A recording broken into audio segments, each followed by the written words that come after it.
हर तरह का सहयोग। चलो भाई चलो, खिलाफत इशू में गांधी जी को सब होली में पी के चला रहा है भाई, हम नहीं चला रहे भाई पी के, अपॉर्चुनिटी नजर आती है। लगभग सब लोग पी के चला रहा है। अभी जो जो हरकत हो रहा है ना, चलिए जानते हैं कि एक स्कॉर्पियो उधर ठोक दिया, साथ जोड़ती है। इतना सारा बैरियर इसलिए लगा हुआ है कि पहले इधर लड़के मर जाओ। खिलाफत के इशू पर मूवमेंट शुरू करने को लेकर कांग्रेस एक मत नहीं थी। बहुत से लीडर्स को लगता था कि रिलीजियस इशू को नेशनल मूवमेंट से नहीं जोड़ना चाहिए। साथ ही कुछ लीडर्स गांधी जी के नॉन कोऑपरेशन मूवमेंट से भी सहमत नहीं थे। उनके मन में सत्याग्रह को लेकर भी कुछ डाउट्स थे। लेकिन गांधी जी क्या रास्ता, लेकिन क्या मक्खन साहब है भाई, मजा आ जा रहा है।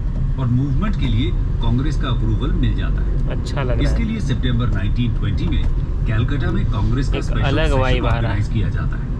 यहाँ कांग्रेस पंजाब रॉन्ग्स और खिलाफत इशू पर नॉन कोऑपरेशन प्रोग्राम चलाने का अप्रूवल दे देती है। इसके बाद दिसंबर 1920 में नागपुर के रेगुलर सेशन में कांग्रेस नॉन कोऑपरेशन मूवमेंट को फॉर्मली एंडोर्स कर देती है। इस सेशन में कांग्रेस के कॉन्स्टिट्यूशन में भी बदलाव किया जाता है।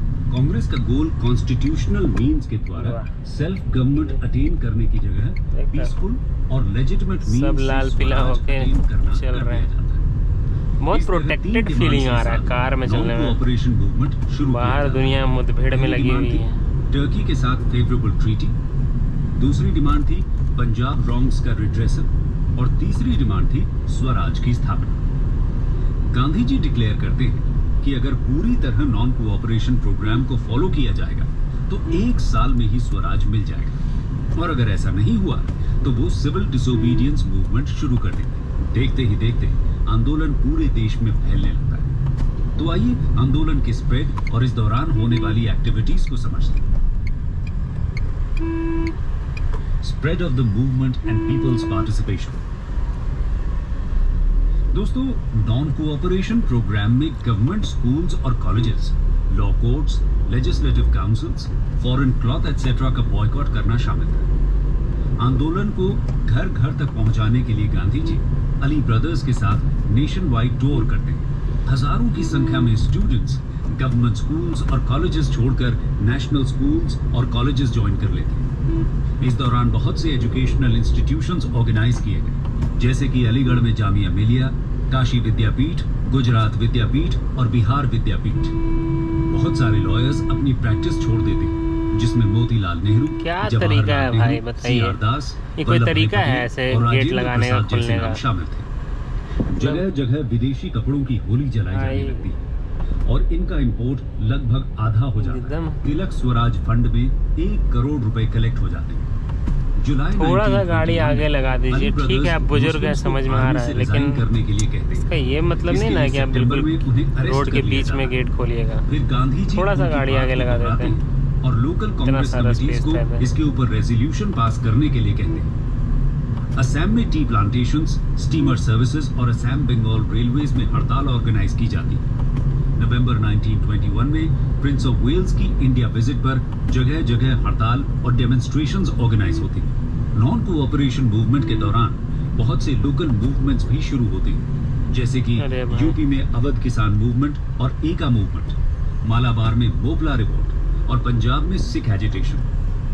इस आंदोलन में समाज के लगभग हर वर्ग ने पार्टिसिपेट किया था, फिर चाहे वो मिडिल क्लास हो, बिजनेस क्लास हो, किसान हो, स्टूडेंट्स हो, बच्चे को मस्त घुमा। इसके साथ ही पहली बार मुस्लिम्स बड़ी संख्या में नेशनल मूवमेंट से जुड़े थे। लेकिन इतने बड़े आंदोलन के बाद भी ब्रिटिश गवर्नमेंट झुकने को तैयार नहीं थी। वो आंदोलन को सप्रेस करना शुरू कर देती है। पब्लिक मीटिंग्स पर बैन लगा दिया जाता है, प्रेस को सेंसर किया जाने लगता है और गांधी जी को छोड़कर लगभग सभी लीडर्स को अरेस्ट कर लिया जाता है। गवर्नमेंट के रिप्रेशन के बाद गांधी जी पर दबाव बनता है कि वो आंदोलन का नेक्स्ट फेज यानी कि सिविल डिसोबीडियंस शुरू कर दें।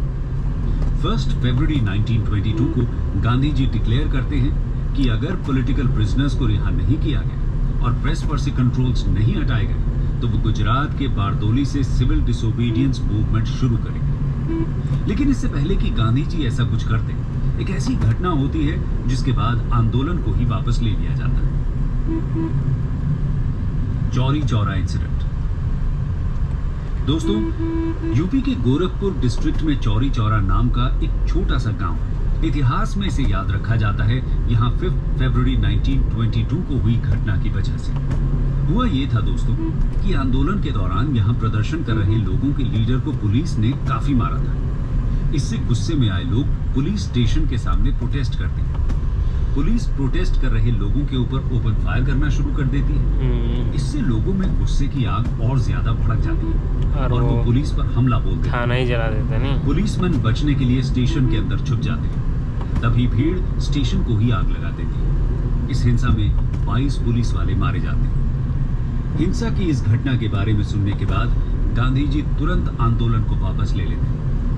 गांधी जी के इस फैसले पर बहुत से नेशनलिस्ट लीडर्स जैसे कि C.R. दास, मोतीलाल नेहरू, सुभाष बोस इत्यादि आश्चर्य जताते हैं। लेकिन गांधी जी सिर्फ एक घटना की वजह से पूरे आंदोलन को क्यों वापस ले लेते हैं, इसे समझना जरूरी है। Why Gandhi ji withdrew the movement? दोस्तों, गांधी जी को लगता था कि लोग अभी पूरी तरह से पॉलिटिक्स सुना जाए को नहीं समझ पाए। चौरी चौरा जैसे इंसिडेंट्स आगे चलकर आंदोलन को और ज्यादा हिंसक बना सकते थे और एक थोड़ा देर में पॉलिटिक्स स्टार्ट करेंगे। हिस्ट्री बहुत आसानी से सप्रेस कर सकती थी। बोर लग रहा है। आंदोलन में अब थकावट के साइंस भी नजर आने लगे और ये स्वाभाविक भी था, क्योंकि किसी भी आंदोलन को बहुत लंबे समय तक हाई पिच पर सस्टेन करना आसान नहीं होता। ब्रिटिश गवर्नमेंट भी किसी भी तरह की नेगोशिएशंस करने के मूड में नजर नहीं आ रही थी। इसलिए सभी बातों को ध्यान में रखकर गांधी जी आंदोलन को वापस लेने का फैसला करते हैं। इसके बाद मार्च 1922 में सरकार के खिलाफ असंतोष फैलाने के चार्ज पर गांधी जी को अरेस्ट कर लिया जाता है और उन्हें 6 साल की सजा सुनाई जाती है। कुछ समय बाद खिलाफत इशू भी अपनी सिग्निफिकेंस खो देता है और इररिलेवेंट बन जाता है, क्योंकि 1924 में टर्की में एक नेशनल रेवोल्यूशन होता है और वहां मोनार्की या खिलाफत को अबॉलिश कर दिया जाता है। इसके बाद इंडिया में भी खिलाफत मूवमेंट डाई डाउन हो जाता है। इवैल्यूएशन ऑफ खिलाफत नॉन कोऑपरेशन मूवमेंट। दोस्तों, नॉन कोऑपरेशन मूवमेंट अपने स्वराज के गोल को तो अचीव नहीं कर पाता, लेकिन फिर भी ये आंदोलन एक फेलियर नहीं माना जा सकता, क्योंकि इसने बहुत कुछ अचीव किया था। इस आंदोलन के थ्रू नेशनलिस्ट सेंटिमेंट्स देश के कोने कोने तक पहुंच गए थे। बड़ी संख्या में लोग इससे जुड़ते हैं और ये सही मायनों में एक मास मूवमेंट बनता है।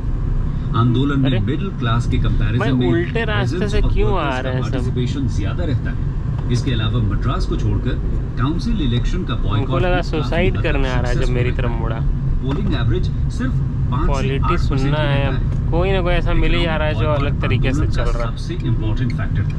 धीरे धीरे फॉरेन क्लॉथ के इंपोर्ट्स की वैल्यू 1920-21 में 1020 मिलियन रुपीस से घटकर 1921-22 में सिर्फ 520 मिलियन रुपीस ही रह जाते। नॉन कोऑपरेशन के साथ गांधी जी के कुछ सोशल मूवमेंट्स भी जुड़े हुए थे, जैसे कि टेम्परेंस या एंटी लिकर कैंपेन।